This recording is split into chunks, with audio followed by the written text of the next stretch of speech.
Hello, Audio Marks coming to you from the CHM Public Library. Welcome to the Marks for Life podcast with your hosts, Jimmy, CJ, Jared, and Joe, the Four Horsemen of Wrestling Podcast, four casuals turned Marks wrestling fans to give you a direct line to all things in the squared circle. We pull no punches, we hit hard, and we will slam you with all the info you need to know. So, ladies and gentlemen, Marks of all ages, are you ready? Because... You know what? You just made the list. Hold on, before I go into my usual stick, echo. I know there's an echo. Can we replace you just made the list with I need my older brother? Yeah, we can do that. You're giving me a lot of work now. I'm just saying. You have homework, Jimmy. God, Yes. I Some graduated. classes I still shouldn't have have homework anymore. Welcome to this week's edition of Marks for Life podcast. I am your reigning, defending, undisputed Marks for Life podcast predictions champion of the world, CJ. Yeah. Right, you cut him off on the bump. That's all he was kinda waiting did. for all morning. No. No, I want my older brother bump. Okay. And I'm your co-host, Jimmy. I'm Jared, and Jimmy's already has to edit a ton in the first. No editing. There's no first editing 2 of that. minutes. You That's too don't. good. Jimmy Renee- never edits anything. Let's No, be real there's here. He certain- says, "Oh, I have to edit." I've never heard an edit yet. Actually, our first episode was a edit. If Renee Ever. Young Our doesn't first get edited out of the podcast, then an neither edit. did all that stuff. Yeah. Renee Young didn't get edited. Why should we? God damn it. So this week has been a crazy week for wrestling, as well as upcoming stuff is going to be amazing. Most of it. As we'll get into. Yeah. So we're going to be talking about Double Nothing. We're going to be talking about the emancipation of Jon Moxley. We're going to dive in a little bit. Nah, we're not going to dive into it. Just Super Showdown. I don't- in Saudi Arabia I is don't- happening, and that's all we need to know. I don't want to talk We're about a it. wrestling We're gonna current just- events podcast. We have to talk Joe, about you it. could talk about Yeah, it. Joe, you take the lead. We will throw in little cool quips here and there, make it a little Cool, comedic quote, while you quote, rant. Quote, cool. Quote, cool. Q. Hey, we're cool. Joe's not. He's talking about Super Showdown. No, you want to know what you are? That was to Joe, right? I call it out. that was the Joe, right? We'll have a scramble for the belt vacated, like the 24/7 title. Oh, I hate that title. And finally, we'll end with NXT TakeOver 25 predictions. Not 25 predictions, but it's NXT TakeOver 25. I mean, we could Space predict. We could predictions. do 25 Actually, predictions. it's XXV. That's how the official Wikipedia page is labeled it as. XX5. Well, it's not even TakeOver Bridgeport because the original What location was, wasn't supposed to be in Bridgeport, but What was the original location? what was it? Saudi? San Jose? Jeddah? It's something, it might have been San Jose. I think it was San Jose. Because it was supposed to be like another week from now, but then Saudi kind of fucked They that shifted a lot. It was supposed to be Backlash, and God then damn they it, Stomping Saudi Arabia. Grounds. They shifted Stomping Grounds further. Money in the Bank is my June pay-per-view, and I'm so mad it happened early. I really am. That's Hey, usually you- my birthday pay-per-view. I'm like, yes. Hey, you get to defend your title at Stomping Grounds and NXT TakeOver 25. TakeOver 25 is my birthday pay-per-view. My birthday's That Monday. doesn't make it any better, Joe. It makes it a lot better. For Joe, it does. I'll be shoveling down a whole birthday cake while watching TakeOver 25. Wait. Are you just shoveling down regular, birthday cake, or are you shoveling sheet cake? There's a difference. What the fuck is sheet cake? Sheet It's- cake it's is a just like a huge flat cake. piece of cake. Guys, can we talk wrestling? Wait, I want to explain what sheet Holy caking is first. shit. I am very happy with what I started. Anyway, double or nothing. Thank you. Double or nothing. That was an excellent start to a company if I've ever seen one. Yeah. Agreed. Granted, we've never really seen the start of a company from the ground up, so Fair enough. We were don't all- really have much to go on. I Well- would say one that, because I've seen a couple indie ones that are really See- small. The only one I could think of that I've watched is Lucha Underground. That's Yeah, Lucha Underground. I would say, the What Culture promotion that they started. WCPW. It's Yeah. Yeah, Defiant. now it's Defiant, and now it's kind of sucked. But Yeah. that's besides the point. That's because Simon Miller's not in the main event.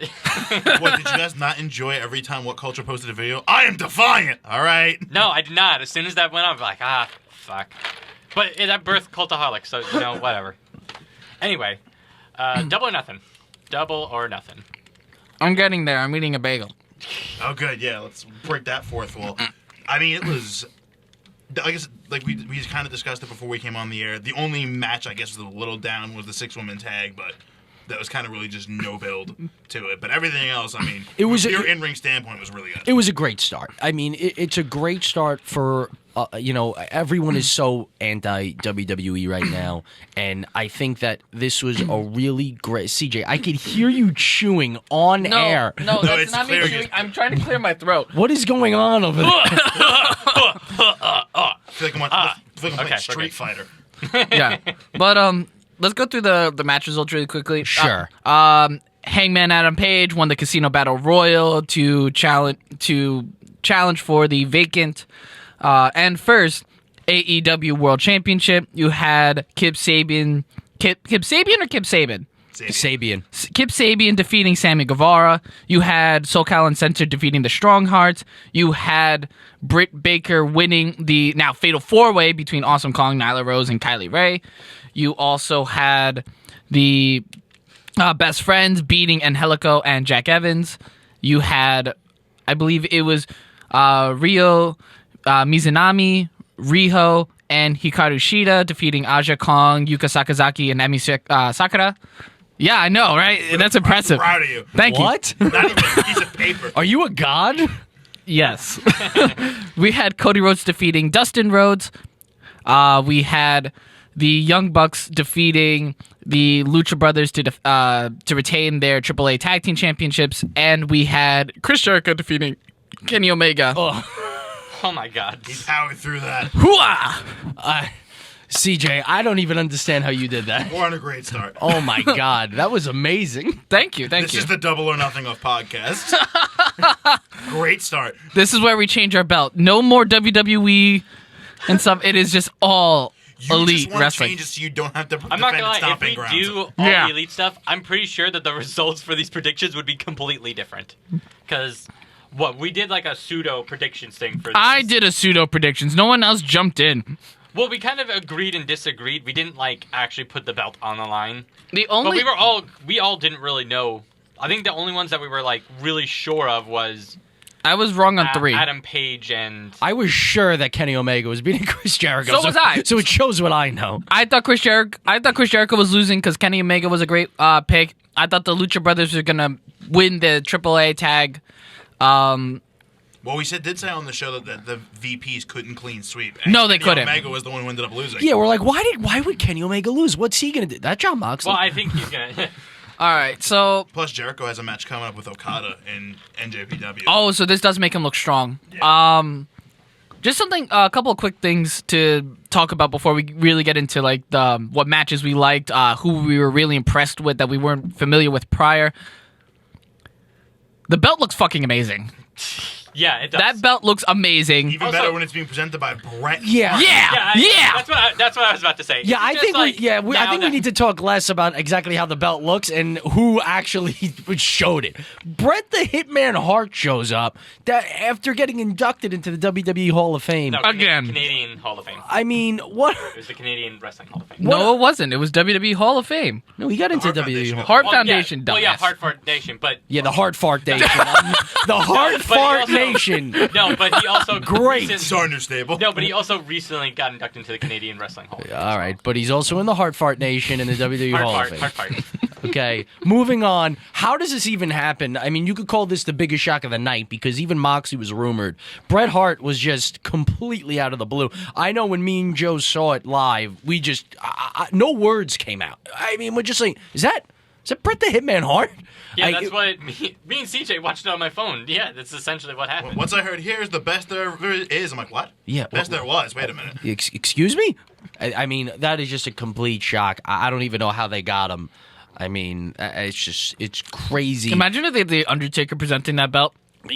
Honestly, it's getting to the point where Or Brock Lesnar. so, there's so much stuff now being highlighted where there's just so much dissent, or dissidence in the WWE ranks right now, where people you think like there's no way they show up, there's no way they help AEW, and here they come. So I'm so curious to see who shows up next. It really does keep you on your toes. I hope AEW doesn't rely too much on ex WWE talent, but the shock value certainly is fantastic. Let's look at the ex WWE talent they had on the show that wasn't with prior companies. So I'm not going to be talking about Tommy Dreamer Yeah, I'm not going to be talking about Tommy Dreamer. You had on the wrestling roster, you had Sean Spears, formerly Ty Dillinger, who looked amazing in the Battle Royal. Like, I haven't seen intensity like that from him ever, so it was very good to see. He actually has not officially signed yet. No, he did. No, he didn't. I'm telling you, there was a whole story about it where he showed up, but I think he's going to go around the independent scene a little bit, and then he might sign a little closer to like the TV deal. It was very interesting, unless perhaps it changed. But what I was reading was he actually did not sign yet. I thought he did, but cool. Yeah, I think he might actually like go to some different promotions. So I know he's coming to Long Island in a couple of weeks. Oh, that's pretty cool. Creative Pro Wrestling. Yeah, I know he's all. I mean, Tony Khan has been really cool about until the TV deal happens. Wrestlers, because they got to get paid. They want a wrestler, kind of going all around until the TV deal, comes into play. Nope, he's not on the official. Nope, he's not on the official roster. Yeah, that's what I thought. thought. Joey Ryan turned down a contract from them. Yeah, but Joey, he's doing his own thing, so I with his own thing. Vince McMahon, you need to have that man on TV.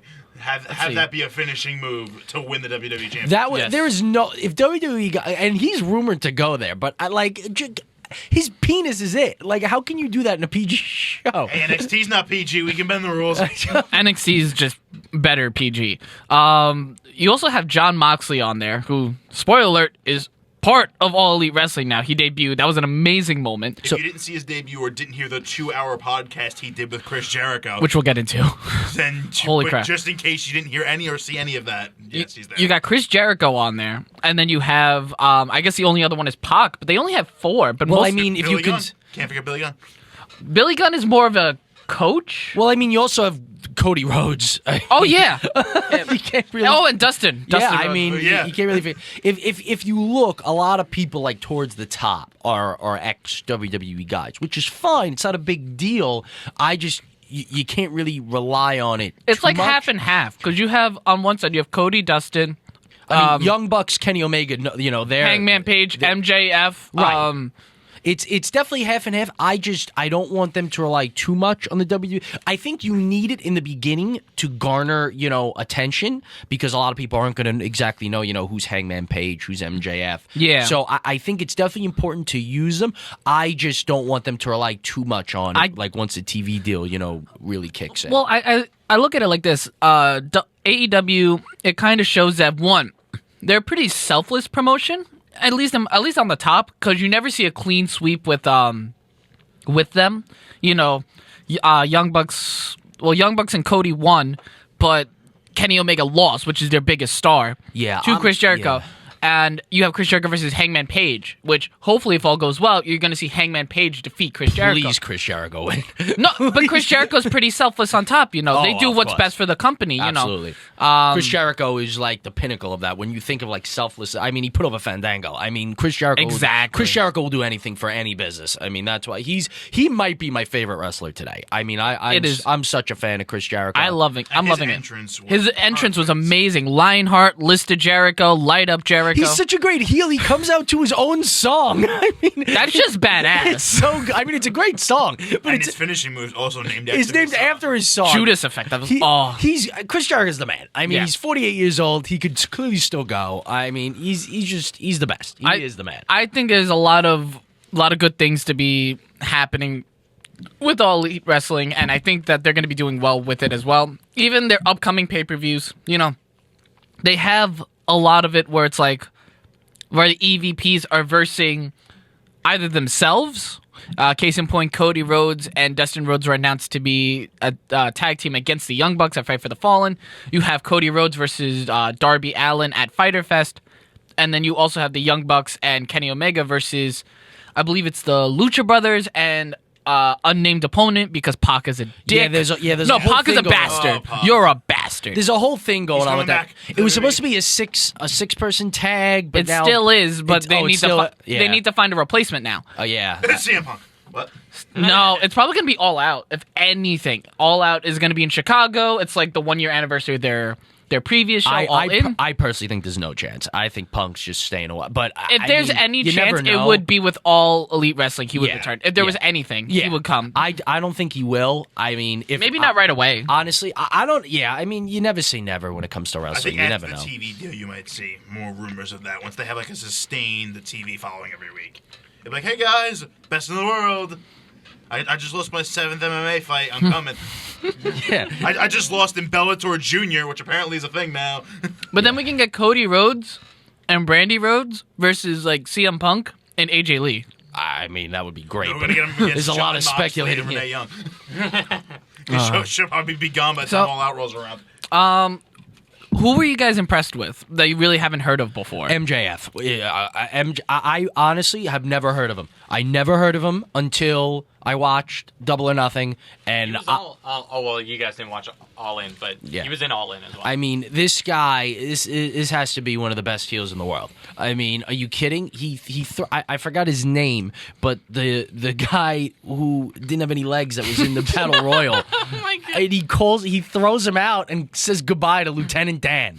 I mean, are you kidding me? He referenced Bret Hart's fan incident live in the segment. This guy's an absolute king. I mean, he's gonna face Hangman Page, I think, for the title probably. I mean, this guy's the man. I was so impressed with MJF. I was so impressed with him. It was awesome. That's clearly the one that a highlight for me that I've never heard. It's going to be great to see future talent, and especially to see a segment with him. So you see Bret Hart, but you see all these young talent around him. You see Hangman Page, you see MJF, Jungle Boy, Jimmy Havoc. So you see a lot of like a lot of people surround, you can see them building up. These are the stars they're going to be building around when Cody and the Young Bucks and Kenny start becoming more into their EVP roles. Yeah, I think the Battle Royal definitely helped highlight a lot of stuff. Oh, yeah. Like Luchasaurus. Luchasaurus was actually someone I was going to bring up because Luchasaurus was a monster. He just got signed. I'm so happy. He's officially All Elite. I mean, he was fantastic. Orange Cassidy was hysterical. I never even heard of this guy. Neither have I. And then I see him, he's just like, eh. He's great. Tommy Dreamer hits him. He does a kip up, and he's got his hands in his pockets. He just gets thrown out. Does not care. I was a huge fan of that character. Put on his Instagram, he's like, I have to retire due to severe shin injuries that I suffered at the hands of Orange Cassidy. Yeah, I've never heard of that guy, but this guy was fantastic. Look at the clubbing blows to the shins. I'm like, this is fantastic. I immediately love this guy. I hadn't seen much of Jimmy Havoc before this show, so Jimmy Havoc's a scary dude. Psychopath. Didn't he use a staple gun? I love Jimmy Havoc. He He's stapled amazing. Tommy Dreamer in the balls. Yeah, he did do that, didn't he? Yeah. Good And then they stuff showed all the around. replay. I'm like, wait, where's that staple gun? Joey Janela is literally going to die in AEW. He's facing Moxley at Fyter Fest. Yeah, I'm That's his excited for first that. match. Did you see the promo for that? Yeah. Joey Janela is about to smoke a cigarette, and then Jon Moxley just takes the cigarette, smokes it, blows it in his face, and just flicks it at him, and just leaves. I'm like, wow. Yeah, Moxley, he's going to be fighting Janela at Fyter Fest, and then he's going to be going to NJPW, I believe, and fighting Juice Robinson for the United States. Yeah, that's going to be so, insane. I mean, there's a lot of stuff going on with him. I guess this is as good a time as any to kind of jump into the podcast. So in Talk is Jericho, basically it was a shoot interview in my mind. It was less of a conversation. It was less of a podcast and more of just a shoot interview. And Mox, usually what you see in these type of podcasts is, you see your little nuggets, this is what happens, behind the scenes, little things like that. This was a complete shoot interview on WWE. This was basically Moxley, Dean Ambrose, whatever you want to call him, basically talking about Jonathan Goodman. that Dean Ambrose is dead. Dean Ambrose is dead. This is basically him talking about just how miserable he has been at WWE for a year. Apparently, he said that he had his mind made up that he wanted to leave in July of 2018. When he was still hurt. But let's be fair. He said he was very grateful. Yeah, he said he loved his time then. He was very grateful. And then for the next 10, that was the first 10 minutes, and then he was like, all right, now we got that out of the way. Yeah, Let's bury the podcast for the next one. Because, let's look at it. WWE made him a household name. They gave him the financial success to have him set up for the rest of his life, theoretically, if he didn't, blow it all like Ric Flair. Ric Flair. He met the love of his life, Renee Young, there. He has had a lot of, how do I put it? Good times, good moments. I mean, Good life things. that came from WWE. Good life things. Yeah. Experiences. Good life events. Good life events. Yes, But the creative part is the part that Moxley really delved into, and specifically against Vince McMahon. Yeah. I mean, there's been so many things. I mean, we talked about this before we started the podcast. There have been so many things thrown around about Vince McMahon, in these days, basically saying that this guy just has nothing left to give creatively, and he gave Dean Ambrose $500 for that last Shield special. For the Shield special, they give him $500. And that's a job. That's jobber pay. Yeah, They said that Chris Jericho was like, I wouldn't even get off my couch for $500. Yeah. Like, that's a complete middle finger. It's to me personally, it's shocking. Because everyone has been so anti-WWE, mostly rightfully so. And there's been so many rumors coming out where you're probably, or at least I was saying to myself, like, all right, chances are a good amount of this is true. But I would say a decent amount is probably not true. But after hearing this basically tell-all shoot interview about all the creative issues in WWE, all the issues with burying the talent creatively, and how Jon Moxley was basically saying that regardless of if AEW even existed, Moxley was done. Yeah. He would have rather sit on his couch than keep going at WWE. I mean, we talk about how, everyone has issues where, it's Sunday night and you have to go to work Monday in a job you hate. This is supposed to be his dream. Yeah. He's not supposed to hate this. And he basically...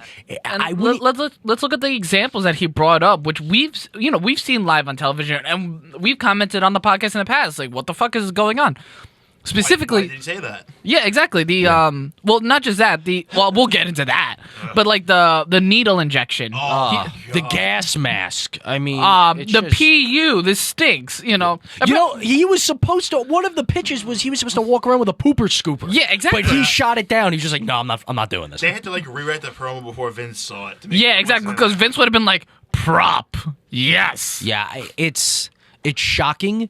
It's frightening, to be honest, and it really, really makes you feel like Vince just and you would is think done. that Dean Ambrose and Vince had a great relationship, considering Dean Ambrose's early years with the Shield and his initial feud with Seth Rollins. Well, the thing with this and interview, him being WWE champion. Yeah, the thing with this interview was he never really necessarily openly. It wasn't. I didn't consider it a bashing. I just considered it honesty. You know what I mean? Like he never said Vince McMahon is a piece of. You know what I mean? Like it was more just he kept saying these ideas. I didn't want to do these ideas. They weren't. But good it's ideas. you. This is your character. Right. This is why people love you. But Ambrose was I wasn't supposed to get over. They had no plans for me after the Exactly. He was supposed. He was like, how the hell do I become a babyface?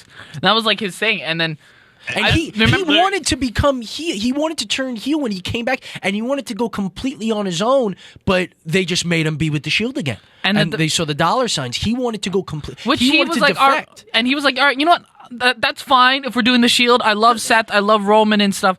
But then they're like, oh, we're going to have you come out the night before SummerSlam. He's like, why don't you bring me out at SummerSlam? That'd be just better. Yeah, it's and it was the shock. most cheesy promo I've ever heard. If you're gonna have a psycho to, and he's just like, why? Lunatic in mind, and everyone's like, oh yeah, lunatic friend. It's such a shock when you hear that he will read the script and actually freak out. He'll just start. And they put notes on him too. They're like, Dean Ambrose should listen to the script verbatim. Should not rewrite his promos. Yeah. I mean, it's crazy. And the craziest part is, I believe there was something about how he's been telling Vince McMahon he's been unhappy for so long. Vince basically wasn't listening to him. And then the day where he finally tells him that he's leaving, and Vince just breaks down crying because he didn't see it coming at all. Maybe Vince has some hearing issues. Vince is senile. He's been that in too. this for 45 years. All right, you said it, not me. And the craziest thing is, he even basically hinted at it, and it was since confirmed. EC3 is being buried because EC3 didn't get cheered over Dean Ambrose. Yep. Why would he? Right. You were basically trying to bury him. You had Dean Ambrose take a bump for Nia Jax. The only other people who do that are males are Enzo Amore. And James Ellsworth. Dean even openly said, he's like, I have no issue with the talent. I didn't have a problem taking a bump by Nia Jax. It was the timing. I think he figured it out when he walked in. Because he's like, if this was any other time, great, because Nia Jax is a monster. But when I put in that I was going to leave once my contract expires, and then it happens. It's like, hell no. He wanted to get buried. He wanted to just get Buried or taken off TV. He wanted to get destroyed and taken off, but they kept trotting him out there. He just did not want to do it anymore at WWE, regardless if he won, lost. He said he loves the Shield, but he didn't want to do it anymore. He wanted to get just destroyed by like Drew McIntyre and just not be back. Multiple times. But he kept coming back. They kept having him come He's back. a lunatic, you know. He keeps coming back for punishment. Yeah, I mean, but and then the contract. He didn't even look at the contract and stuff. It wasn't about the money. He just didn't want to stay there. Yeah. And you can applaud Dean Ambrose for that. And it's like, I think this officially, like, legitimately highlights just how bad it is over there. I mean, we've heard so many rumors. Still work. We've heard, we haven't heard anything like this since CM Punk. Yeah, And CM exactly. That's what I was going to bring up. Like, this is totally a CM Punk-esque thing. But it's the only difference is that CM Punk's was verbally attacking Vince and Trips.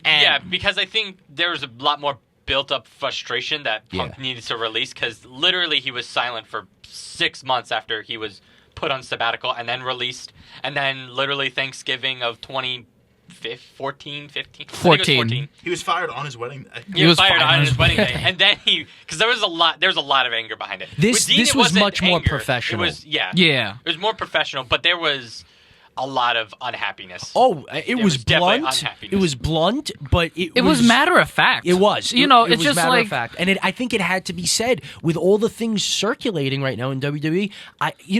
What's so crazy is for so many years the biggest problem in WWE has been really the talent. Why are we pushing? Why is Jinder Mahal champion? There's not enough in the tag team division. You know what I mean? Like there's been a lot of talent issues, and now it seems like you could argue is the deepest roster in WWE history. If you look at who has the belts right now, the right people have titles. There's good people with titles. So when you think about it, you just say to yourself, what's the problem? What's just from an outside perspective? Because for the most part, the right people are getting pushed. The right people have titles. So you say to yourself, what's the problem? It's creative. It's really just straight up Vince McMahon. It really is. The writers are forced to write what Vince McMahon wants.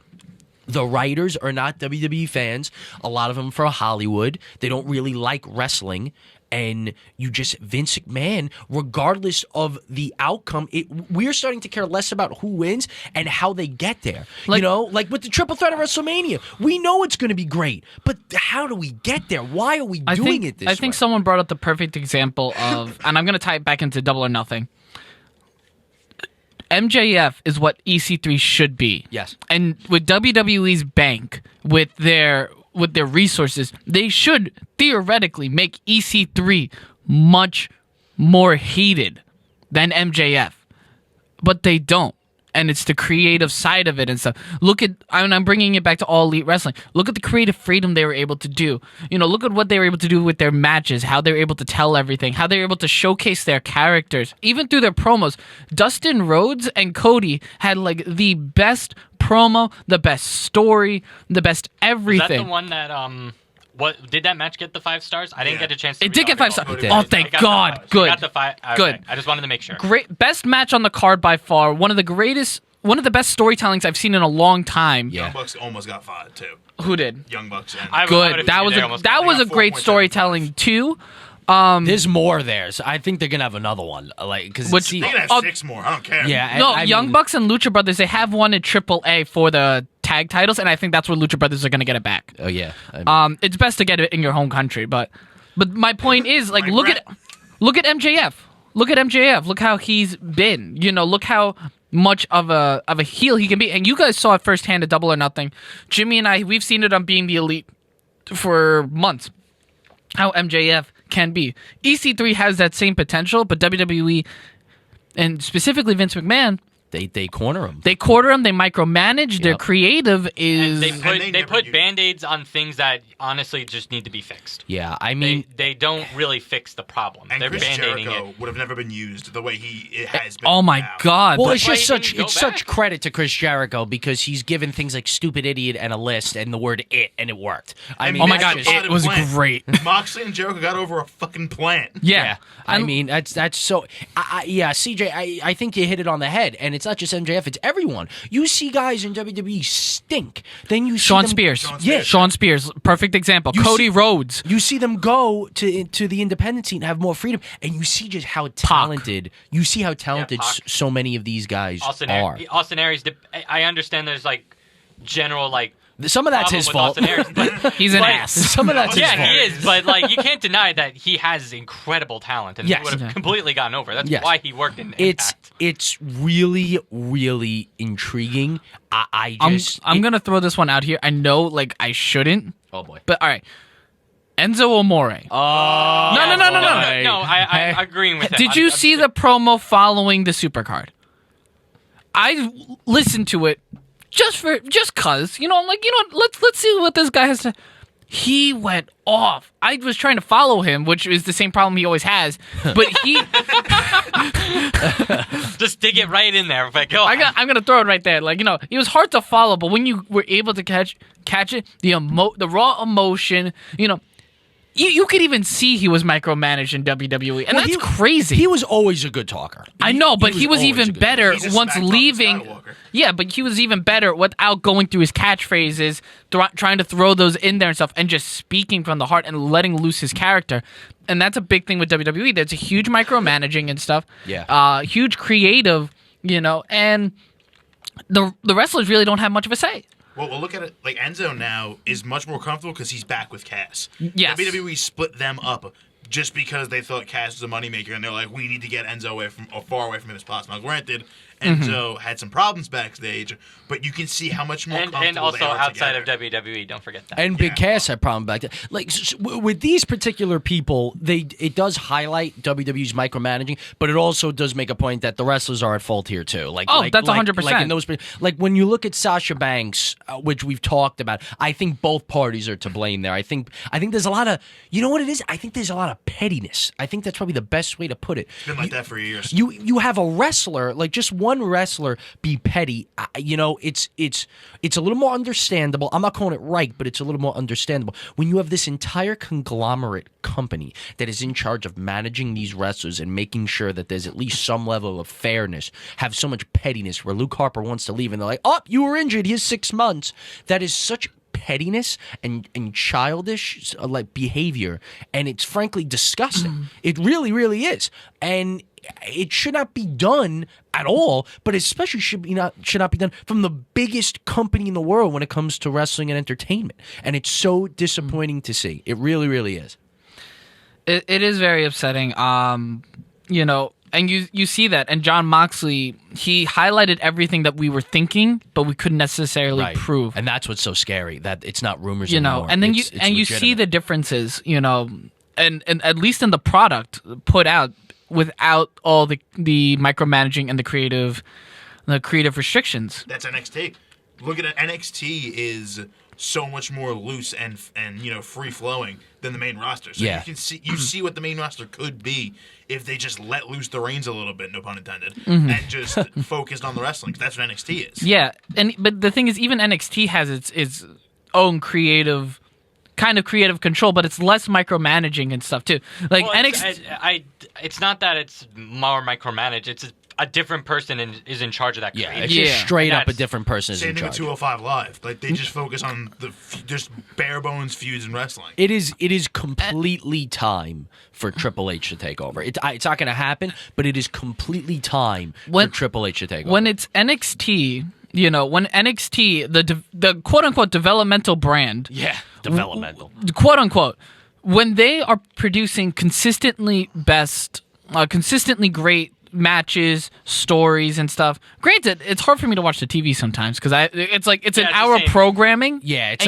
on the network. It's not on actual TV. And you've already sat through 5 hours of Raw and SmackDown the 2 days before. Yeah, when that puts on better product than the main roster, and when everyone is harping on the fact that NXT is the only countermeasure that WWE has against an upstart, just came out of the gate, only had one show promotion, like Double or Nothing from All Elite Wrestling. That shows how really crappy the main roster is. Like, you're betting everything on developmental Yeah, I mean, You're betting everything on that No, against the this company. thing is they're still betting everything on Brock Lesnar. You gave Brock Lesnar the Money in the Bank briefcase, and you're having him tote it He's around not every wrong. week He's not to wrong. pump up ratings. Okay, all right. Here's my thing with Lesnar, okay? Oh yeah, we never got to Jared's No, opinion.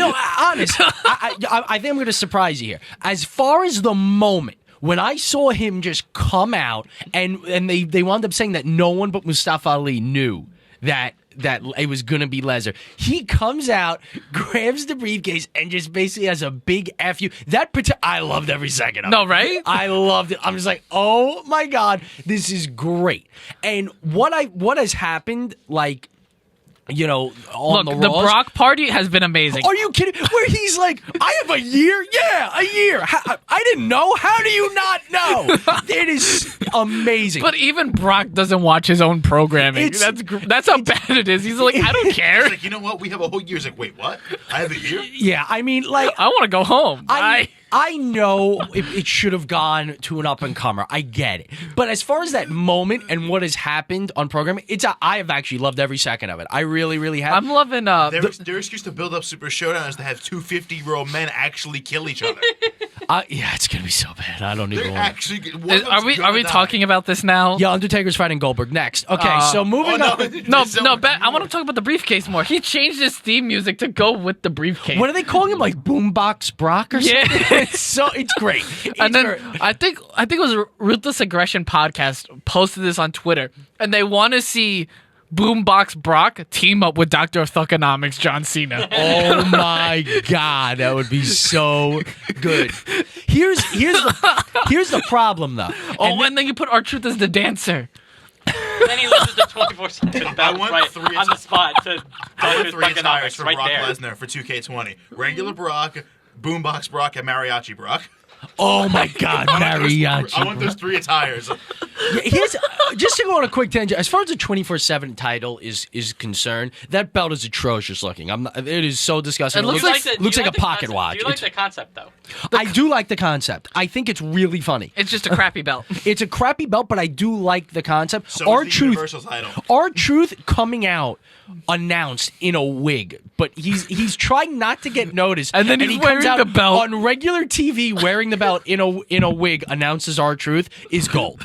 It is really, really good.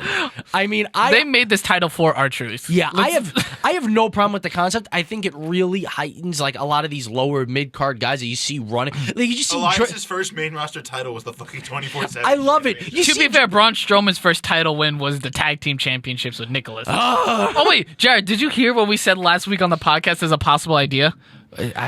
So R-Truth hides in a school, and and Nicholas comes out and becomes the champion. yeah, it's great. But yeah, like It's so funny, guys. it's such a laugher. I mean, like the 24/7 title. You see, every time they're chasing after him, you see Drake Maverick bringing up the rear, dropping all his flyers of R-Truth. It's really good, guys. I mean, I like it a lot. I still want Carmella to like. Oh, that'd be great. Can Carmella just roll up R-Truth and just bolt? And then R-Truth calls her up like, "Hey Mel, can I have my belt back?" No. Just imagine how great it would be if, like, during NXT tonight, you just see, like, as, like, Matt Riddle, like, walks to the ring, you just see R-Truth bolt, like, through the ramp. Like, the match doesn't even start. You just see, like, everyone and then you running. see like the screeching guitar guy, and he's just like, ah! And just chase after Morrow R-Truth. jumps off the table, goes after Truth. Oh my God! No, Nigel McGuinness. He's like, oh, wait a minute. And you just see him bolt. Morrow goes, McGuinness is out the truth. McGuinness is out the truth. Mamma mia! It's really funny. But oh my God, you were We totally. need the NXT crossover soon. Oh please. Oh yeah, whatever happened to that with the women's tag titles? well, the Iconics haven't even defended anything on the main roster. They What did women's tag against titles? the Jobbers. Oh, shit. No, that wasn't for the title, I don't think. I think that was just like a match. Well, that was their only win so far. There's women's tag team titles. I didn't even know. Wait, there's Raw tag team titles? I didn't even know. Wait, there's titles? There's titles? Tag team titles? Nicholas? Oh, shit. But yeah, as far as Brock is concerned, like, the moment and what has been going on is great. The problem is, I think what's going to wind up happening is I think he's just cashing it in for Super Showdown against Seth. And No, it's that's- already been announced for Baron. It's already Baron Corbin, though. Well, He's cashing in Baron on Corbin, Raw. I'm curious to see if it really does get cashed in on Raw. I think it's gonna be cool. I'm telling you what I really think is gonna happen. I think he's gonna cash in the actual case on Raw, but I think it's gonna happen at Super Showdown, and you're gonna see Baron Corbin face Seth Rollins at Stomping Grounds or whatever the next one. Yeah, Stomping Grounds. I want Brock to cash in on R-Truth. I want Brock to cash in on Baron Corbin. If there's gonna be a way for Brock to cash in, then I'm gonna like it. If Corbin beats Seth, I'm like, come on, Brock, let's go. Come on. So that's the problem. I wish that he could just milk this boom by Brock. I'll take it for a year. I will. Just have him randomly show up, be like, no, nah. But that's the problem. I want him to cash in the briefcase, but still carry it around afterwards. But that would be great. You don't have the contract anymore. Yeah, that's the problem. I think they're just going to piss it away for Saudi Arabia. They are pissing it away for Saudi. And that's the problem. I don't think he may actually give up the case on Raw, but I don't think he's going to fight on Raw. I think it's going to get cashed in for Saudi Arabia. I hope I'm wrong. Unless he cashes in on SummerSlam, because why the fuck not? I don't know. All of that would be fine, but the fact that's the problem. The moment's been great. Everything that's been happening has been great, but it's going to get pissed away for Saudi, and that's where I get in and fight for the fallen. Brock, no, wrong brand, Brock. No, right brand. I'm done. But yeah, we'll see what happens. All right, do we want to talk more about Super Showdown? No. No, do you guys want to? Triple H versus Randy Orton, guys. It's a new match. That's actually I would actually watch that particular. We got match. one good match. We got Demon Finn Balor against Andrade. That'll be a squash. That'll be a squash. No, it's gonna be good. I swear to God, if they squash Andrade. No, Vince actually likes Andrade. Yeah, but Demon doesn't lose.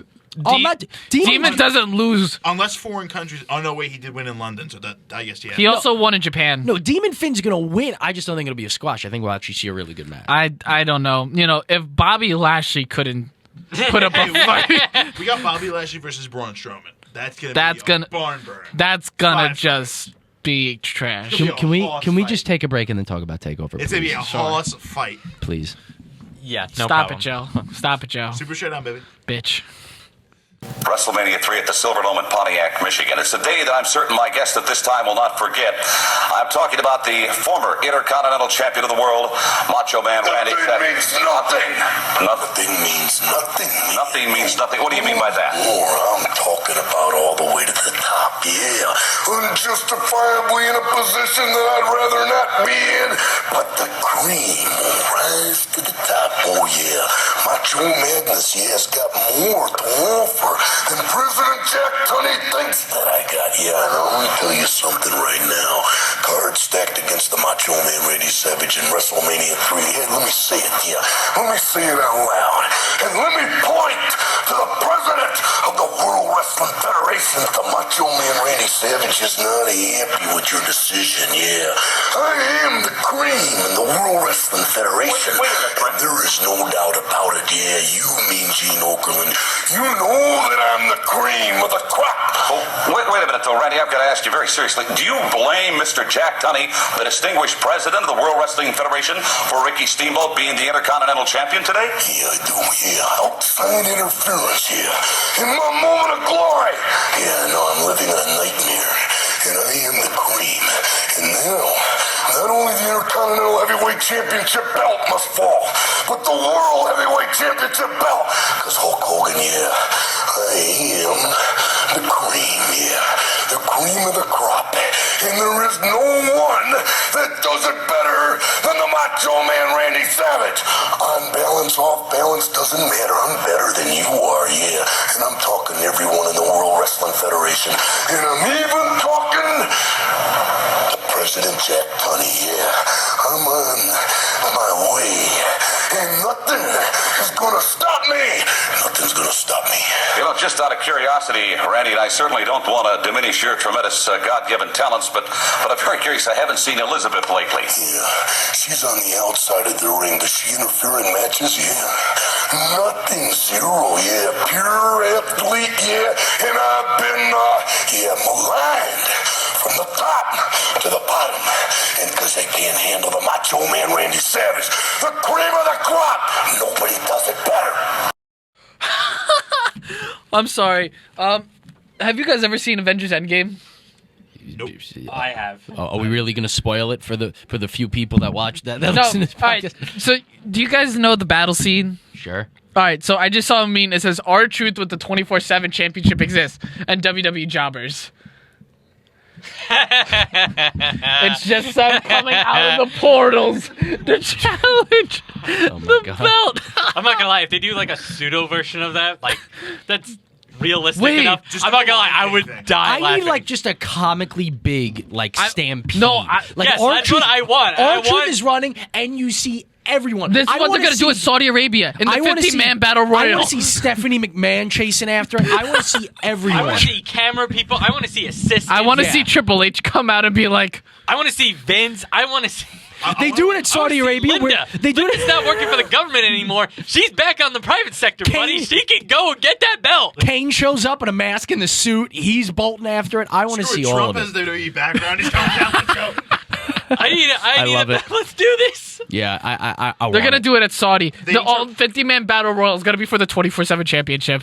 R-Truth It's gonna be the straight minute. main event. I just want a comes- straight minute of a stampede. That's all I want. R-Truth comes out as an entrance. You just see all 49 other people just look at him and say, wait a minute. They all just bolt, leave the ring, chase right after him. And then this is how R-Truth still wins. Yeah. They need to redo the Stampede scene from The Lion King. Have like R-Truth on top of like a car or something, and just see everyone running at him. He's like, oh. And Carmella's like grabbing him, just says, long live the queen.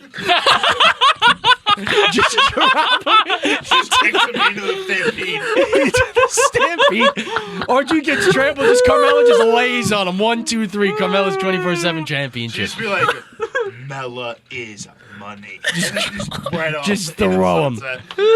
Please, let's do it. Vince, just take some of these suggestions. We'll make the 24/7 title greater than it already is.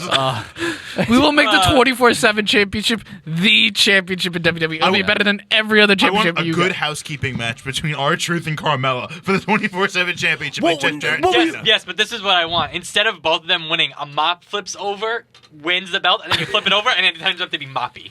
That's what I want. That's what I want. I want some ridiculous stuff. I want some weird. Yeah, we got to get weird dumb. foreign I object want winning this R-Truth belt. like taking a shower in his house and like someone just No, walks. his wife pins him in the shower. I want the. Oh, honey, it's so good. Wait, what's going on? That's not. I one, want the CM Punk ice cream bar. How did- R-Truth. How is a ref in my shower? What is going on here? No, it's just like kid. His kid has a referee shirt and everything. Shows his referee certificate and helps his mom pin R-Truth like for the one. Yeah, we got to get dumb. When the, Like, we gotta have like R-Truth. We gotta get really have dumb. R-Truth go into a McDonald's and Heath Slater with all his kids hits him with a tray, and all the kids and Heath Slater jump on top of him and pin him. Heath Slater. I got And he kids. still has the belt. I got kids. He cuts them out like 8 ways between each of the kids. No. We need 15 kids to lay on R-Truth and R-Truth to kick out, and you just see 15 kids just go flying all over the place. All right, a couple more minutes of riffing on the 24/7 belt, and then we gotta get to these predictions. All right, we could start. No, what if you have? Oh, boy. let's What keep if going. Seth Rollins lays the Universal Championship on him for the 3 count, and then the Universal Championship is the 24/7 championship? That would actually make the Universal belt even better. I love it. my I love it so much. No, if he ends up at NXT and they're doing the Dusty Road Tag Team Classic. Dusty Rhodes statue just falls on R-Truth. Exactly. His Exactly. spirit. They He goes to WWE headquarters before they do. They're all shipping out the gold or bronze statues that are coming out. One of them drops over and it's Andre the Giant. Andre the Giant statue is pinning up. Andre the Giant is the For first time 24/7 in champion. 13 years, God returns to a Oh my God. Somebody, and then the R-Truth music is versus coming out. God. No, he's already laid out flat, still holding the belt. Then a spotlight. You just see the And, spotlight come on him. 1, and 2, then somebody 3. calling your mama is spraying down. That's how you do it. God Oh wins. man, love it. Oh God.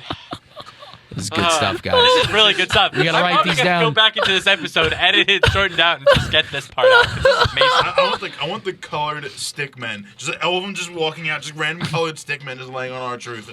I want a mixed match challenge going on, and R-Truth is paired up with Bailey.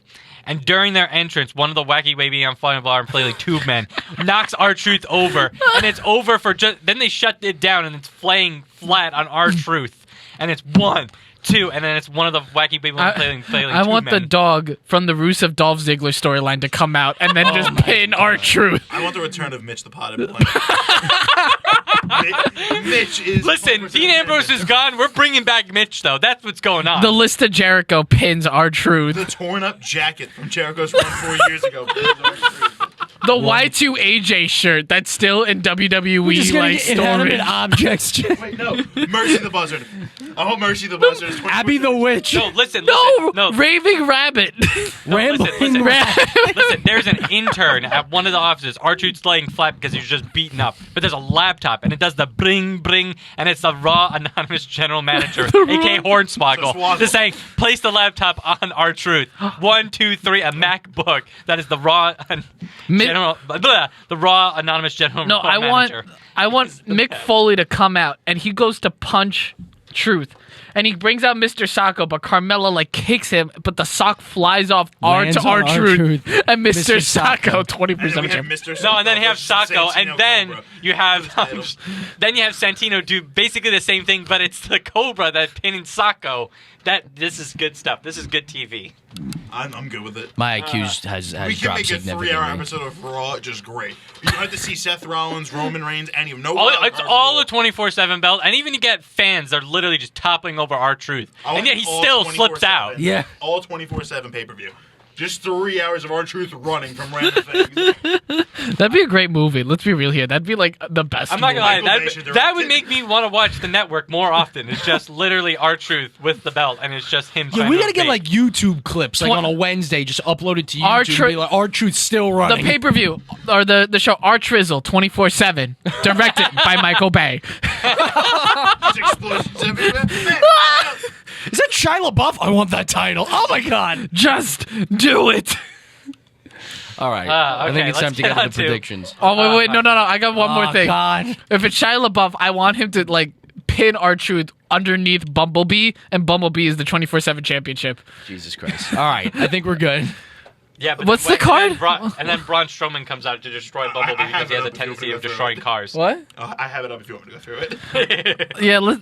Oh, wait. You think I can do it? Hold on. Let's. Oh boy. So, in a singles match, we got Matt Riddle taking on Roderick Strong for the North American Championship. Nope. We have Velveteen Oh, yeah, Dream. that.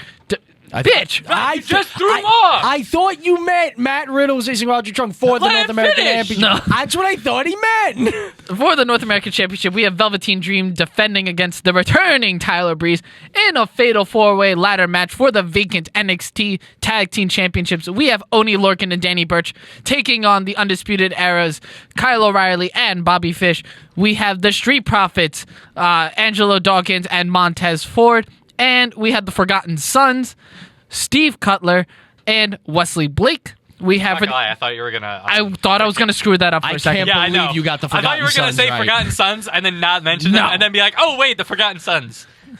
Then we also have Io Shirai taking on Shayna Baszler with Jessamine Duke and Marina Shafir for Probably. the NXT Women's Championship. And finally, we have a singles match for the NXT Championship. Johnny Gargano defending against Adam Cole. Baby. I'm doing good with this. You know, you are. WrestleMania was hard. WrestleMania was like 17 match. Yeah, that was bad. That was pretty bad. Yeah, I think you wound up getting like 13. I think I you had thought to I got fill in like a few. no. I forgot Roman Reigns versus Drew McIntyre before I went on to the main card. You never forget Roman Reigns. And Shane McMahon and The Miz. I forgot that one too. We'll give you a pass. CJ. I want to forget that one. I want to forget that feud ever existed. All right, so let's get into this. Matt is gonna Riddle be versus so Roderick Strong. It's gonna be so good. That's gonna be great. Every match fun is gonna match. be amazing. Yeah. You know what's gonna be the best match? R-Truth against another Oh, McGinnis. Jesus Christ. 24/7 championship. So after Matt Riddle wins and then pins whoever gets that belt afterwards. Fair enough. So, Matt Riddle, Roderick Strong. I think it's just because Roderick Strong really hasn't had anything to do since not being the tag team champion. Well, he's had a lot. The biggest story in NXT right now actually is not even Johnny Gargano itself. It's all of the Undisputed Era. Like they're gonna be like blowing up or something like that, right? It has kind of gone back and forth ever since Cole lost to Gargano. Roderick Strong has kind of been the Yeah. one that's been taking the most heat and kind of like getting bounced. But then on the NXT TV on the tapings, they kind of did a fake out and they wound up all beating on Gargano. This happened like a Couple weeks ago, right? Yeah. Well, it actually happened like a few months. However the tapings were. But so right now they're solid, but that's kind of the biggest thing right now. Undisputed Era is kind of the biggest thing going on in NXT. Yeah. Can they stay alive? Can they stay together? Can they get the belts? I think that There's one thing left for them to do together. There's a few different Win things. the 24/7. Oh, for God's Stop sake. it. I think this is probably in a card where you could pretty much see anything happen. I think this might be the easiest one to call. I think Matt Riddle just lost to Velveteen Dream. I don't think he can lose again, and I think Roderick Strong is going to lose, and it's kind of going to further. Alienate him from Undisputed Era. So I like Matt Riddle here. Yeah, I'm in agreement with Jared. Like, I agree with that point. You can't have him lose 2 takeovers in a row. He's not Johnny Gargano. You can't have that happen. Yeah. Yeah. And I think it's going to be a bad night for the Undisputed Era, but I think Roderick Strong is going to kind of kick off the snowball effect and be called the weakest link goodbye, and just that's it. They all turn on. See, the only problem with that is that I would like to see it the opposite, where they all. Well, if Roderick Strong was in the title match, then I can easily see all of them doing a clean sweep. But it's very. Well, we'll get to. I have Yeah. all this pay-per-view is basically revolving around Undisputed Era. A lot of our Exactly. predictions are going to revolve around what we think is going to happen They're going to be so intertwined. to Undisputed Era, and I think that's what's going to lead to a lot of differences. It's more of what I want versus what I think will happen, because the thing is, it just goes back to like.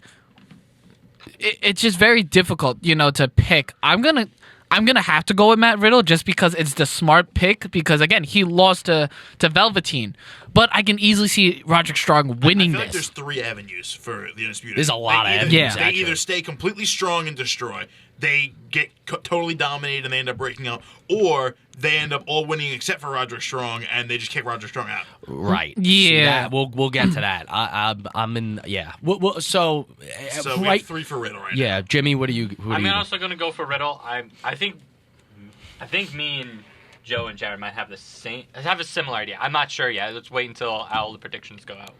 Yeah. But Undisputed Era, because what you're describing is that there's going to be some sort of breaking point, and It might not. some It sort of might not collapse of the even. Undisputed It Era. might not even happen. It might not even happen tonight. No, but it may just. it might start, Yes. really start. And that's regardless of where if I'm some of them win. Some of them, Roderick Strong losing is what can cause a Yeah. crack, regardless of if everyone else wins. So it's going to be interesting to see. But I think Matt Riddle is definitely the clearest choice here. Yeah, so everyone's for Riddle. Let's go on to the NXT North American Championship. Yeah. Tyler Breeze taking on the champion, Velveteen Dream. I have to go Velveteen. I just can't see it. I see this as just a cool way to get ratings. But I don't see Tyler Breeze taking it. I also, from this match, I do want to see more of actual Tyler Breeze, because I honestly do Yeah, I miss hope him he stays having in a NXT prominent after this. role Yeah. on a wrestling show. I kind of do miss it. Yeah. Especially I- because Fandango's hurt and God only knows when he's going to be back. Yeah. Just have him, stay on NXT for a Well, while. supposedly that's what's supposedly Tyler Breeze is going to be on NXT. Period. Like for an indefinite amount of time. So is this like the experiment of, besides the I guess Zack Ryder one, of people from the main roster heading back to NXT? Pretty much. The Jinder Mahal one. I mean, Tyler Breeze, we know how amazing he was in NXT. We haven't seen him really fight in ring in a while, but pretty much everyone, it's a consensus opinion that he can definitely still go. And these 2 gimmicks work so well together. Yeah, I mean, this is going to be a really great match. It would not surprise me if Tyler Breeze wins. It really wouldn't, because he's going to be around. So, and if he loses, What's the point? What's the point? But I'm picking Velveteen Dream. I do think Velveteen Dream is going to win, and I think they will figure something out for Tyler Breeze, something we probably don't think of, because Triple H is that good when it comes to booking NXT. But it would not shock me if Tyler Breeze won. But I am going to go with They'll probably Velveteen have Tyler Dream. Breeze feeling Oni Lord, but that's stupid. Oh my God, it's a 5-star match. Yeah, right. Yeah. I'm gonna go with Dream as well. I find it hard to see Dream losing at this particular one. Yeah. I could definitely see. It depends on who Dream faces next. That I could see him lose. Yeah. I But- think because Dominik Dijakovic is Yeah, we're waiting on that. I'm expecting Dream Dijakovic to be the next feud. Yeah. Which I would like. I like him. And especially Dijakovic, he's trying to do that America First gimmick too down there. The perfect contrast between him and Velveteen Dream. Just a perfect one. Yeah, it's either America First or Dream First. And Yeah. always Dream First. Joe? Yeah, I'm going to go with the Velveteen Dream as well. I think it'll be a good match, but I think they're kind of putting Tyler Breeze up there as a beginning of something, but they're not going to give him the belt. Right Yeah. Yeah, I think these 2 matches between Riddle and Dream are the relatively predictable ones, and I think these next 3 are just complete crapshoots. So Yeah. let's get into it. All right, so Fatal 4-Way NXT ladder Oh, match, NXT Tag Team Championships. This is- Do you want me to go through everyone again? No, right. this is gonna be so Do hard. you want me to start? Because I have my. I'm pretty Let's have you start. I'm gonna go with the Street Profits. Yeah, Street Profits. I'm going with the Street Profits because I think they had the best run of things after the War Raiders got called up. Yes, they're still the War Raiders, and I think I'm honestly thinking that the Undisputed Era is going to show a lot of cracks. I don't think you need to put the tag titles on them again. And Lorcan and Birch, I don't think you're going to win. And Forgotten Sons, no. Just no. So, Yeah, so the process of elimination, I'm going with the Street Well, yeah, Street Profits had a great match against the Viking Experience. So it's just Yeah, it's to me. Warriors. To me, it's a 2-horse race here. I think it's either the Street Profits or Undisputed Era. I'm taking the Undisputed Era. And my reasoning behind this, again, kind of goes hand in hand with the storyline. The Street Profits came really close to beating the Raiders Experience Vikings Vikings. The LA Raiders. A few times. So you could definitely see the Street Profits getting it here. They're very over. I just don't think it would be the best for them to say like they came really close to beating the Viking Raiders. Let's give it to them in the vacant. In a vacant way. Moon. And look what happened to her. She couldn't get past Asuka. Yeah, I think that what you're going to see, I think the Undisputed Era are going to take this year, and you're going to see the Street Profits face the Undisputed Era one-on-one in the future. I think the Street Profits are better chasing right now. I think it's a little too soon for them to take it right now, and I think the Undisputed Era, I think this would make them 3-time champions. I think they should be the ones to hold it. And again, I think it also ties in with my story, with the story that's coming with Undisputed Era. But I'm taking the Undisputed Era. I'm going to agree with Jared, and I'm just going to elaborate on his point. Well, one thing, I feel like the Street Profits have more to gain than winning it. Comparing winning it in a vacant ladder match compared to defeating the Undisputed Era, who, after winning this, will be 3-time tag team champions, and they will gain the credibility of being the best tag team in the... Well, actually, no. Was it them being the 3-time, or they just held it 3 times? Wait, what? Huh? No, the combination of Kyle O'Reilly and Bobby Fish. How many times have they held it? This would, if they won tonight, this would make them 3-time champions. I thought Roderick Strong held it with Kyle O'Reilly twice. He held it once with O'Reilly.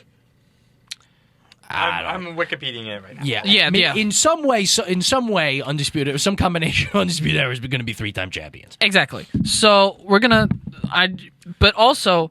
Another thing is, I feel like Undisputed Era will win because of how much problems the Revival have been causing backstage with that. And they've, paraded as being the first ever 2-time NXT Tag Team Champions, the only ones until Undisputed Era. And if they're planning to leave... that's an interesting point. They're gonna want to kill that. There's that pettiness again. That's an interesting point. Exactly. So, and, I think I would rather see the Street Profits take out the Undisputed Era in NXT TakeOver Toronto. They got to chase a little more. Exactly. I think, and then you would set it up with Forgotten Sons and the Street Profits moving into the fall. Yeah, because the Street Profits don't need to pin anyone to get this title. It would be so much easier for the heel faction of Undisputed Era just quickly grab, I want to see that get victory it dance on the ladder. Okay, so it was. I want to see them celebrate on the ladder. I don't even know what that means, Jimmy. So they are 2-time champions. It was O'Reilly and Strong first because that's when Bobby Fish got lost. Yeah. Then they lost the belt and then got it back and they 3-bird ruled it. Oh, okay. So they freebirded. Okay. Right. So, Jimmy, who do you have in this? This one's tough. Yes. Mainly because if we keep doing it this way, I think we're going to have a hard time picking. Jared didn't pick Street Profits. Oh, wait. You didn't? Street Profits. Oh, Joe. Okay. My bad. What did you pick? Jared picked Undisputed Era. Undisputed Era. Yes. I also picked an Undisputed Era. Oh, my apologies. I wasn't paying attention. That's your column. Yep. I'll fix it. I'll fix All it. right, producers doing a hell of a job. Boy, Jimmy's on a roll today. Sorry, I'm on looking up roll. these stats on Wikipedia. Give me a break. Anyway, Sounds like WWE in real life. yeah, I know, right? I don't know. It makes sense for Undisputed Era to win. Okay. I have I have a hard time picking them because I kind of have a feeling that they're all going to lose. Okay. Shit, Jimmy and I have the same plan. No. I'm screwed. Jimmy and I have the same idea. No, we don't, actually, because I don't think Street Profits would win either. Okay. What? You're leaning towards Forgotten Sons, aren't you? I am, yeah. The reason why is I think a heel team will win. I just don't feel like... I feel like Undisputed is going to have a really bad night, just like you guys said before. And I feel like the Forgotten Sons would win and then perpetuate a Street Profits victory at... So it's our logic, but you're replacing Street Profit. You're replacing because I with want Forgotten a Sons. heel team to win, and then at the bigger show, which I think is going to be in Toronto. Yeah. That's when they're going to win. So that's what I'm going. I'm going with Forgotten. That's not a bad idea, but I would like to see Forgotten Sons with Lacey Evans. I still want that. Yeah, I know. Because they were supposed to do that military gimmick down in NXT, and they never did that. But all right, so Jimmy's going with Forgotten Sons. All right, now to the next one. CJ. It's Shayna Baszler. Great, CJ. Shayna Great, Baszler versus CJ. Io Shirai. Oh, I thought give you the ball, CJ. You drop it. Oh, I thought you were like just saying like. You're always the one that wants to announce things. Yeah, I know, and you're letting you taking your go. time, and I'm Okay. like, dude. No, I'm just like this is like a toughie to call. But Oh boy, here we go again. Joe, you seem to be confident. I'm gonna go with Io Shirai. You're going to go with Io Shirai? I'm gonna stick with Io Shirai. I think Shane is gonna get called up, and it's the 25th takeover, so they're gonna have to have some like big title changes. Well, again, and I'm not making my prediction yet, but I just want to say, just because someone loses doesn't mean that they get called up instantly. They could still, like Baszler could lose and just be in the title picture again in Toronto and then get called up. Oh Like, yeah, they exactly. could continue. But I would like to see Shayna Baszler come up to the main roster after SummerSlam ish. With Ronda Rousey. Either with start building up with the Survivor Series thing if they're going to do that, or also build her up so she can be the next challenger for either the SmackDown or the Raw Women's Championship come WrestleMania. Because I feel like she'd be a great Royal Rumble winner. Yeah, this one's Who's really... got the most women on the roster? SmackDown or Raw? SmackDown has the better women on the roster. I understand that's better, more. but who has the most? Not sure. I think it's probably SmackDown. SmackDown. Because I feel like we talked about Because who's got like there's the been more. so much focus on Becky and Lacey on Raw. I Well, haven't seen much Yeah, else. that's what I'm thinking. Like they're gonna need a new challenger for. And also, probably a lot Becky of people are and- injured on Raw. You know, you have Nia Jax who's out with injury, and then you also have Sasha Banks who's kind of on sabbatical, Ronda Rousey we're who's gonna- on injury. So that's already 3 people gone, and those are your 3 main stars aside from Becky Lynch and Lacey Evans. Alexa Bliss is also somewhat injured. Yeah, concussion Yeah, issues. then you also have Nikki Cross. You got Naomi, Natalia, Dana Brooke, Alicia Fox. I guess. And then even if but look at SmackDown, it's a stronger women's division. You have both of the Iconics, Bayley, Charlotte, I would love Carmella. to see Baszler, like destroy Becky Lynch. That would Yeah, that's I know, what that's That would probably be what would happen, crazy if that happened. that It really would. That's what I'm saying. Shayna Baszler sounds like the best feud going forward for either of the champions. Yeah, but Vince, After we're gonna need SummerSlam. you to suck up to Sasha hardcore because we need that 4 horseman match. Yeah. Because now you have Becky and Charlotte far enough away from each other. Now you have, Bayley doing her own thing. If Becky gets destroyed and they all join up, we need come on, Sasha. Supposedly Vince went to Sasha and they had a whole conversation. I mean, Lord knows if it worked out, but all I know is Well, they probably did talk. it happened after because of Jon Moxley's like, let me talk to these guys. She's gonna show up after the Baszler Shirai match. That'd be Just interesting. confront the winner. That would yeah, be cool. so CJ, That you're would going be with cool. you're going with She Io would then go Shirai. back and then Yeah, confront. I'm gonna go with Io. I feel like Okay. it's a good pick, and then it could kind of freshen things up because it's just been Shayna Baszler It has. for all of 2018 into half of 2019. This is very true. So I would like to see Io. Joe, I'm gonna go with Io Shirai. You're going with I thought that originally it was gonna be Kairi Sane that takes it off of Shayna Baszler, but now Kairi Sane's doing her Sky Pirates thing, kind of with Asuka. It's like Sky It's the Pirates 1.5. it's Kabuki Warriors. No. It's Sky Pirates 1.5. I don't like Kabuki Warriors. I think it's better than Kabuki Girls. I guess. all right, let's go. But I'm going with the Shirai. I'm with you, CJ. I think it's time for, even if Baszler's not getting called up, I think it's just time to get the title away from her a bit and give someone else a chance to shine. She can always get it back if she really wants to. She's got, Jessamine Duke and Marina Shafir just chilling by her side. So I think this could be a type of match where Io has someone come out to help her and even the odds. And That's a good and foreshadowing. get the win. Yeah, I'm thinking Mia Yim for that. That would be good, or Bianca Belair. It's gonna be. I'm taking Io Shirai. This is extremely difficult because I feel like I have been picking Shayna Baszler to lose this championship. It'll happen for eventually. forever. It's kind of like me with Roman Brock. So if- Eventually right. I'm going to get it right. So if I keep going, I guess I'll be right. But to go a little more in depth here, number one, Io Shirai is the best women's wrestler in NXT. in my opinion.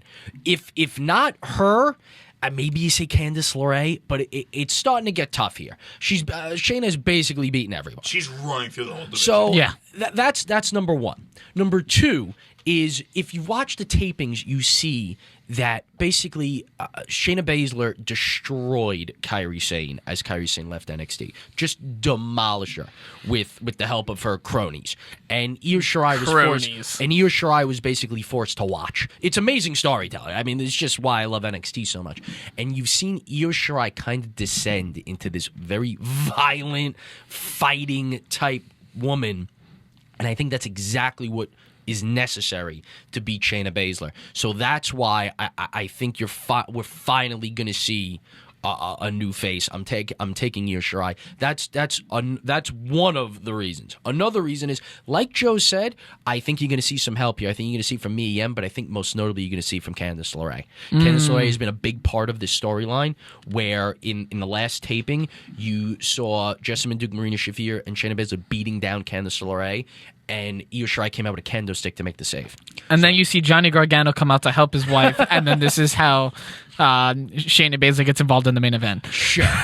So I think you're going to see some help, which no one has really ever gotten during the match, and I think that's going to lead to Io Shirai winning. I'm going with it.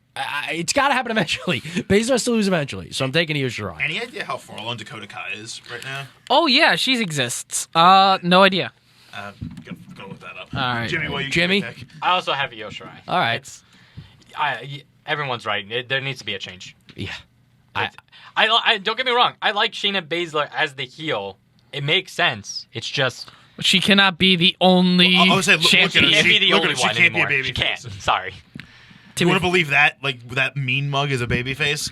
No. I've been bullied my whole life. I find that hard to believe. And besides, I think Jared is also right that Io Shirai is the best women's wrestler on that roster. So I find it hard to believe that she would just keep losing. Yeah, I mean, I guess she could lose in a way that isn't clean with the other two and set up further a few. I mean, basically, I don't see Io losing clean is kind of my point. No, definitely not. I don't see her losing clean, especially to at least Shayna.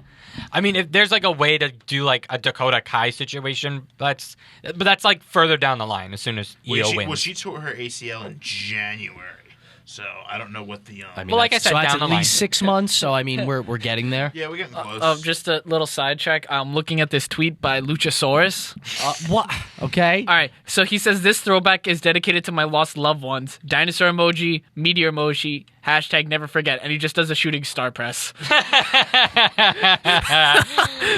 I love him. Yeah, he's great. He's great. really All right, I love him. All right, back to our regularly scheduled programming. Main event time. Oh boy. NXT Championship, Johnny Gargano versus Adam Cole, baby. Baby. Jimmy, I see you have something on your screen first. You want to go? I do. Okay. So this one's tough. Oh yeah. This one's Agreed. super tough. Super. You could make a case for either one. You really could, and the reason why I didn't go with the other one is that I don't think it would make sense for the inevitable blow up what that Okay. would become. So I'm going with Johnny Gargano. Okay. Because I feel like the blow up needs Duh. to happen. Needs to happen when they're all in a bad spot. It doesn't make sense if one of them or 3 out of the 4 of them have like a good thing. There's a reason why I didn't pick. Undisputed Era. Exactly. Yeah. So if they're all gonna, if one or two of them are gonna lose, all of them are gonna lose. So Johnny Gargano. It's not a strong argument, but it's the only one that an logically argument. to me makes sense. Okay. In I'm my go- brain. I'm going to throw my hat to Adam Cole. Baby. Baby. Yes, because, all right, first, Adam Cole makes sense. He makes logic. He's like, yeah, I pinned you first time around, and I can see them repeating that and then having the blow off at the NXT TakeOver Toronto. And then this could also set into motion Roderick Strong leaving. And then this could be the time where Roderick Strong takes the belt from Adam Cole and becomes NXT champion, which we all know he fucking deserves. And then we can have them all drop the belts at God knows whatever. War Games. Yeah, we'll call it War Games. War Games 3. Yeah, War Games 3. War Games Like for all the belts. Yeah, you could see it like Roderick Strong and the Street Profits, them 3 versus the Undisputed Era, and then winner gets all. Winner take all belts. That would be pretty cool. That'd be a great way to do it. And then you can have them come up to the main roster, the Undisputed Era, the 3 of them, and team up with Kevin Owens. Because Yes. Yeah, Well, that's I agree with that. interesting. And Well, his- they hinted at it this past week, and Adam Cole and Kevin Owens have a lot of history together from Well, they're the friends. Indies. Yeah. Yeah. They were shared a room or something like that not too long ago. I share rooms with people too. Yeah, I know. They were like, sharing a room right what now. makes you so special? I'm sorry, I had to, but I get your point. You know, they are very close. You look at Pro Wrestling Guerrilla; they were part of the Mount Rushmore. There, it was Kevin Steen, Adam Cole, and the Young Bucks. So it does make sense, you know. And they hinted at with like they're like, oh, comparing NXT heel baddies or whatever the fuck. But I could see that coming up. I just don't see Gargano keeping the belt. Like, it's a nice fairy tale moment, but we all know Well, also, considering your other picks, it makes sense that yeah. the 3 Undisputed Era guys and then Roderick Strong losing. It makes sense. And it's always, you know, it's always looked like Roderick Strong was the odd man out. Let's be real here. He never really fit it. He only got put in because of the injury to Fish. Yeah. And Yeah. It's just like, you It was know, a cool moment. Plus, when they're he all turned Ring of on Honor guys, so Pete like Dunne. for the smart marks out there, it kind of made sense to put him in there. and let's So- be real here. Johnny Gargano has lost every single title defense he's had. This will be the one that he He's Sasha wins. Banks. Well, let's see. He's lost the NXT Tag Championships, first defense. North American, he lost first defense. First Yep. defense North American. He's the Sasha Banks of the NXT division. Yeah. All right, Joe. Sorry. Who do you got, Joe? Brock Lesnar cash in. That would be scary. Imagine. I'm not gonna lie, it would actually make NXT really like more watchable. Not that it hasn't been before, but I'm gonna go number 2 for Johnny Gargano Ooh. because not only the argument that you had, Jimmy, as I'm gonna try and block that out. Not only the argument that you had, Jimmy, but I think I have a similar defense for him that I have for Kofi Kingston against Kevin Owens. You just had this hugely emotional moment at the previous takeover. You can't just pull it back in the first defense. Yes, you can. He's not Becky Two Belts. You know, we're gonna I feel like you need to let him No, have he's Sasha one more Banks. moment, and I think he's gonna successfully defend here. And I do think, I mean, it makes sense with my picks that I have Roderick Strong losing and I have the Undisputed Era losing. I just think, like Jimmy, that it's gonna be a clean sweep against the Undisputed Era, and all hell. and then they're all is gonna be mad at break each other. loose. Like that's what's Like really I think, gonna and I think Adam Cole losing the big one to Gargano again will just set him off in just such a tailspin that he'll start going after everyone and they'll all be pissed and big blowy uppy thing at TakeOver Toronto somehow. Big blowy uppy thing. It seems like we're completely split down the middle here on what's going to happen to the Undisputed Era because Jimmy and Joe are kind of together that the Undisputed Era is going to explode. I think, CJ, I think we have the same exact picks. Yeah. I'm going with Adam Cole, baby. which makes sense. Like Yes. you can't have like just one. We all like, agree one of the Roderick matches- Strong is like the missing link. We all Correct. agree Roger Strong's losing. Weakest link, yeah. Like it would be interesting if like Roderick Strong wins and then you They have all Adam- Just lose. everything No, wrong. and then Adam Cole loses, and then there would be like a weird leadership struggle. And I'll tell you one so thing. there's that. If but- Roderick Strong wins, and that could be the opening match, if Roderick Strong wins, all of Undisputed Era is winning. We'll know it instantly. If Roderick Strong wins, we're like, oh boy, they're coming. Yeah. And they are coming with a vengeance. So I'm taking Adam Cole. And here, these are my reasons. First off, I'm doing a little bit of a law of averages here. There is no math. There is no way that Shayna Baszler and Johnny Gargano both leave with the titles. I don't see it. I do not see it. One of them, if not both of them, are going down. So I'm taking both Shirai and Adam Cole. Baszler's going down. I'm taking. Baszler has to go down. I'm taking Not both- That she has to. I'm taking Yes. both of them to cover my bases. That's number one because there's no chance Baszler and Gargano are both retaining. That's number one. Number two, to your point, Joe, to kind of refute the feel good story here. We have seen this before when Sami Zayn was in NXT. Oh, yeah. He was the ultimate underdog. He finally reaches the top and they take it instantly. 2 months. NXT To the day. is famous for having the good moment, but we do not need the underdog having the belt for that long. It's not a thing NXT does. We don't really need it. It's so much better having them chase. And Gargano, with Ciampa still kind of waiting in the wings here, it's definitely better for him to be chasing at this point. But the biggest thing here, 100%, is that this is it for Adam Cole to get the big one. If he doesn't get it now, he's not getting it. It's not happening. He won't get it because it's becoming imminent that Undisputed Era is going to get called up eventually, and they're going to leave eventually. And if Adam Cole loses this, that's it. He will not get it. This is the ultimate time where Gargano got his moment for WrestleMania. He finally reached the pinnacle. But this is the time to, number one, extend the feud between Gargano and Cole, which you can do. Or I think the next person, if let's say it's not Gargano, it's going to be Matt Riddle. I think you could see a Cole Riddle match. I think this is Cole Riddle, Cole Strong. This is Cole Velveteen. What I think is going to happen is very similar to CJ. I think you're going to see Adam Cole win here. I think you're going to see Fish and O'Reilly win. They're going to Fish and O'Reilly are kind of going to take the tag division, maybe Street Profits, something like that. And you're slowly going to see the Adam Cole Roderick Strong dynamic just explode.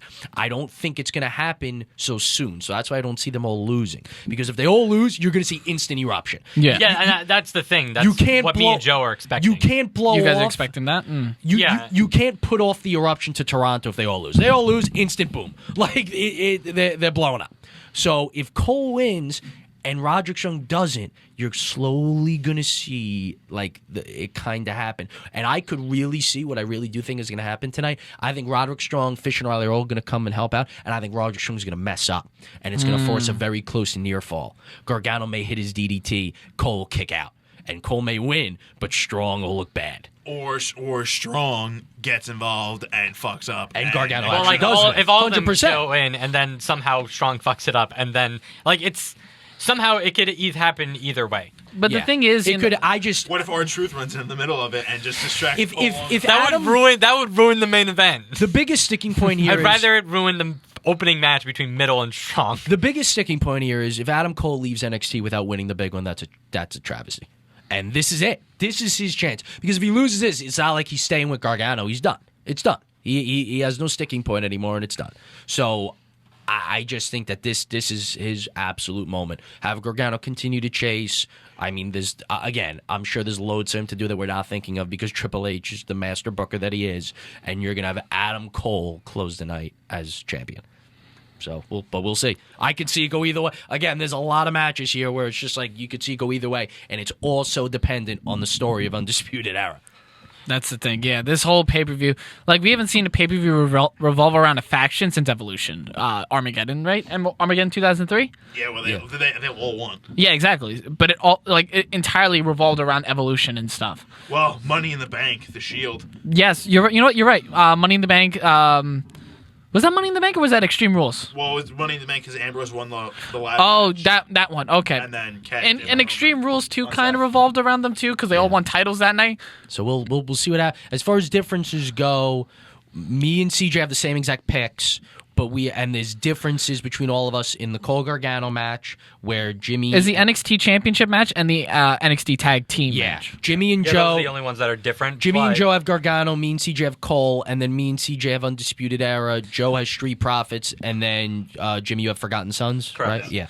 And watch, this is where Oney Lorcan wins, and Brock Lesnar cashes in. So naturally, Tyler Breeze, Lorcan wins, and Strong wins, and Brock Lesnar cashes in. Yeah, and Shayna's still champion. Right, Shayna's still champion. Shayna wins long. Wow. But all I can say is I'm so excited. It's going to be so good.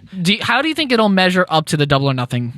Oh, it's going to be better. And the reason it's going to be better is just because I think it'll be consistent. It's been around for so long. It's so much more consistent. You're not going to see. I mean, Double or Nothing was very top heavy. When it was good, it was really good. When it was bad, it didn't really measure up too good. You're not going to see a bad match here. All 5 are going to be great.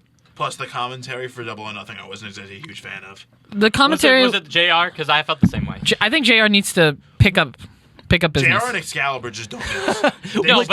I think Excalibur though, Excalibur's not bad. It's just so hard to hear. What do you think, Excalibur? And I'm just like, oh my god, so Excalibur. Is it the Excalibur? Yes. That's what throwing you off is his name. He's just like, what do you think about this Excalibur? Oh, for the love of God, Excalibur. It's like, oh, Cole, Byron, what do you think? Hey, Excalibur, what? Yeah, it's hard for me to get my head around. Listen, that's how I felt about Byron Saxton, but we're stuck with him now. So what JR knows. What's the other one's name? Percy Watson. Watson. That's the same. Oh no, he's gone. Percy. Oh, he is. Yeah, that's how I felt about him anyway. So Beth Phoenix is now taking over commentary. All right, good. Which now we got to factor that commentary aspect into it. How is really Beth Phoenix going to be with because let's be honest, Let's not NXT's forget commentary is that. carried by Mauro Ranallo. 100%. And I think the commentary team, once Jim Ross really figures out who the hell everyone is, Right, that's the thing. What he knows, he knows who Dean Ambrose / Jon Moxley is. Cody Rhodes and Dustin, his commentary for that was amazing. Right, Knows but who with Chris Jericho is. Right, but with all the indie matches, he didn't really know what was going on. He was trying to catch up. OWE, OEW. Oh, I heard about Yeah. that too.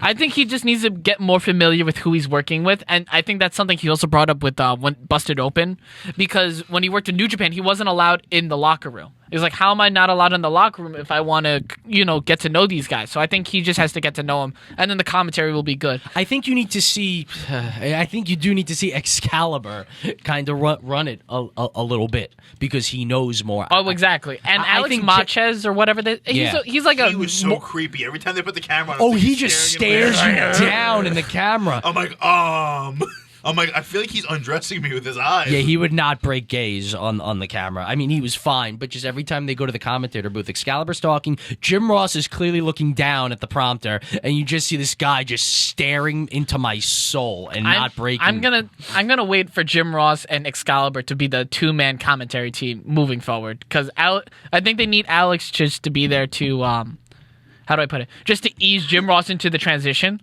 until Jim Ross becomes more familiar, and then I could see Jim Ross versus Jim Ross and Excalibur, or when Jerry Lawler's contract expires, Oh, boy. they take Jerry Lawler, which would be fantastic. It would, but at the same it'd be time, like it my- would. I feel like it would be fantasy the same draft, longer. man. There'd be a 4-man commentary team, and then you have. I hope that they just You're just stick gonna with the see Lawler and Ross are lost on the indie guys. Like, who's this guy? Look at these flips. My God. But- It'll be my dream. Like that draft we had, it'll be coming true because it'll be JR and King on commentary. With You Dean have Ambrose. Kenny Omega on there, but you don't have Shawn Michaels. Well, we can make it work. He came out of retirement. Yeah, I think but this is WWE's last shot against Double or Nothing and AEW. They need this to go well. It's good. I think it definitely will. It's the gonna problem go is the main product as a whole. Yeah, this the is next nothing to show do with that's NXT. gonna happen Yeah, there's for gonna be no WWE is the Saudi Saudi show. show. Yeah. Yeah, And this that has- one's just not going to be good. This has nothing to do with NXT. NXT is always amazing to me. It's my favorite promotion, whatever you want to call it. NXT is going to deliver. This has nothing to do with NXT. This has to do with the main roster. What is the main roster going to do about AEW? And we'll see in the coming weeks. All right, so let's good wishes to AEW. Continue on your success. NXT, congratulations on 25 takeovers and becoming the best product that WWE is able to put out. Besides the Firefly Funhouse. Besides the Firefly Funhouse. 24/7 title. Continue. We'd love to see an NXT versus AEW war. Oh. And WWE, get your shit together. And that's all.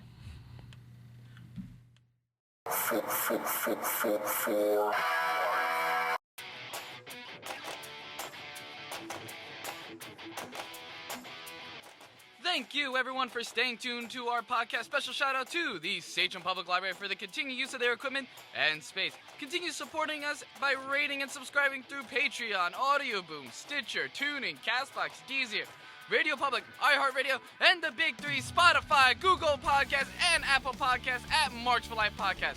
Also, check out our YouTube channel, Marks for Life, for our podcast playlist and other content. Please follow us on our social media on Twitter at Marks for Life Pod, Instagram at Marks for Life Podcast, our Tumblr page, Marks for Life Podcast, and our Facebook page, Marks for Life Podcast. And email us at marksforlifepodcast@gmail.com for any comments, questions, or feedback. Until next time, Audio Marks.